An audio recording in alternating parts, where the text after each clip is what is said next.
हमसे आते आते एक आदमी ने कहा कि जा रहे हो आप रविंद्रालय, समाजवादी पार्टी का नाश पीटो।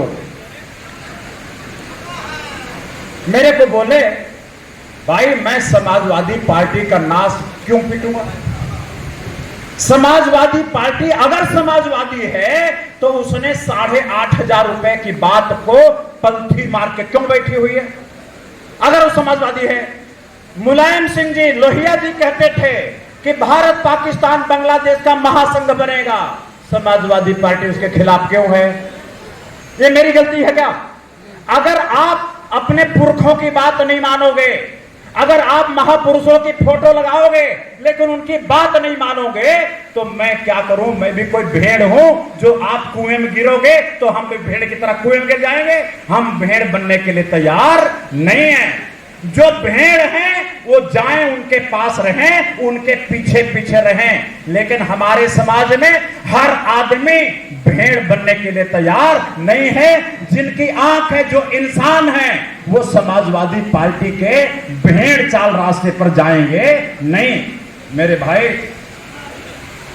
लोग कहते हैं भारतीय जनता पार्टी अगर नहीं जाएगी तो संविधान खत्म हो जाएगा।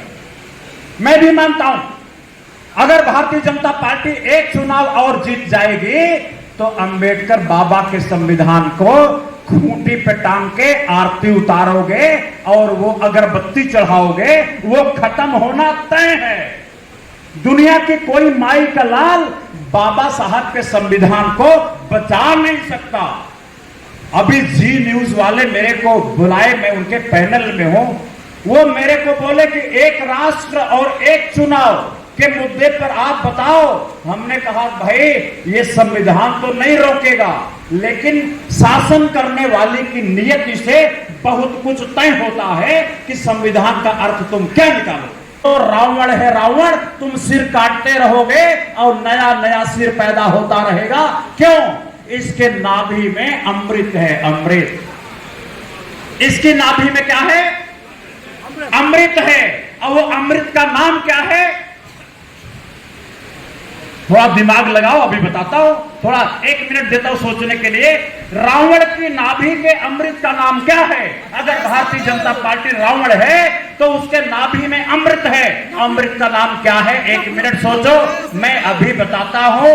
भाई, आज भारतीय जनता पार्टी को जो लोग कहते हैं कि ये मुसलमानों के खिलाफ ध्रुवीकरण हुआ है, वो गलत सोचते हैं। उत्तर प्रदेश में ऐसा नहीं है। उत्तर प्रदेश में भारतीय जनता पार्टी का साथ दे रहे हैं लोग ही जो मुसलमान नहीं है। उत्तर प्रदेश में भारतीय जनता पार्टी का साथ दे रहे हैं कुर्मी, जो मुसलमान नहीं है। उत्तर प्रदेश में भारतीय जनता पार्टी का साथ दे रहे हैं सैनी कुशवाहा मौर्य, ये मुसलमान नहीं है।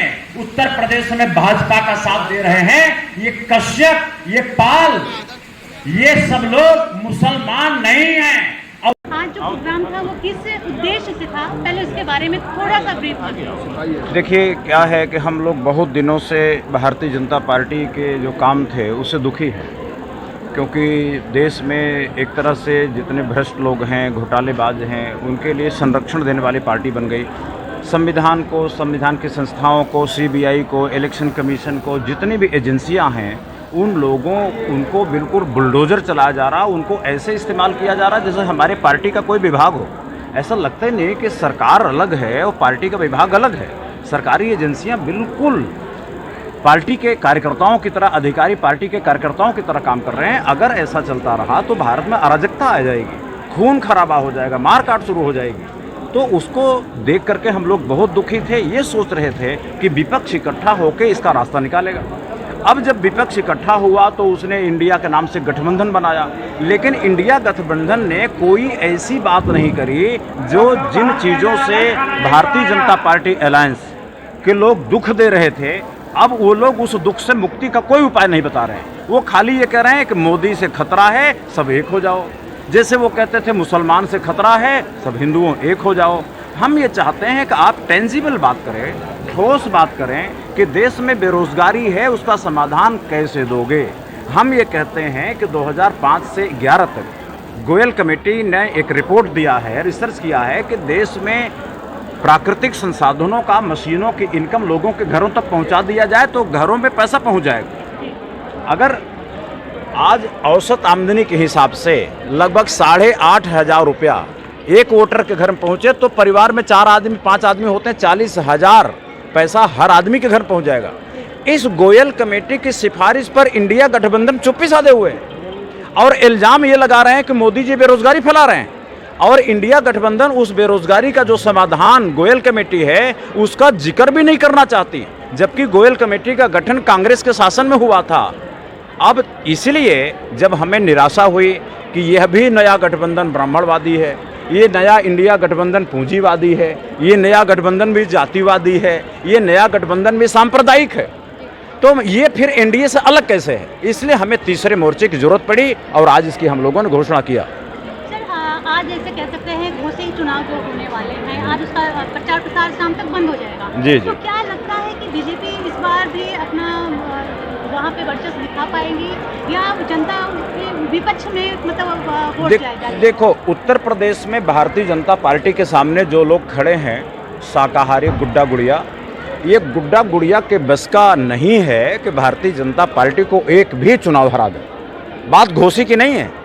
पूरे उत्तर प्रदेश, ये भारतीय जनता पार्टी एक पहलवान है, पहलवान के सामने गुड्डा गुड़िया उनसे मुकाबला कर ही नहीं सकते। अभी तो चुनाव के नतीजे नहीं आए हैं, आप नतीजे 2-4 दिन में देख लेना।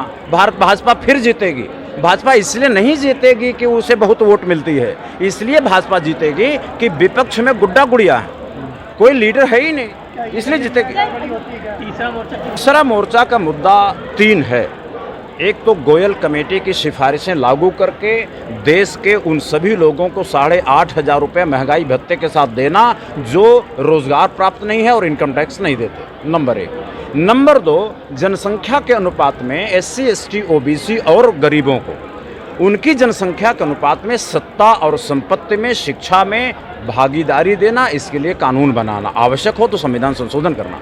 तीसरी बात यह है, भारत, पाकिस्तान, बांग्लादेश, ये जो लोहिया और दीनदयाल उपाध्याय मांग करते रहे कि इनका महासंघ बनना चाहिए, हम वो महासंघ बनाएंगे। ये तीसरा मोर्चा का प्रमुख एजेंडा रहेगा। 3 मुद्दे हमारे प्रमुख रहेंगे।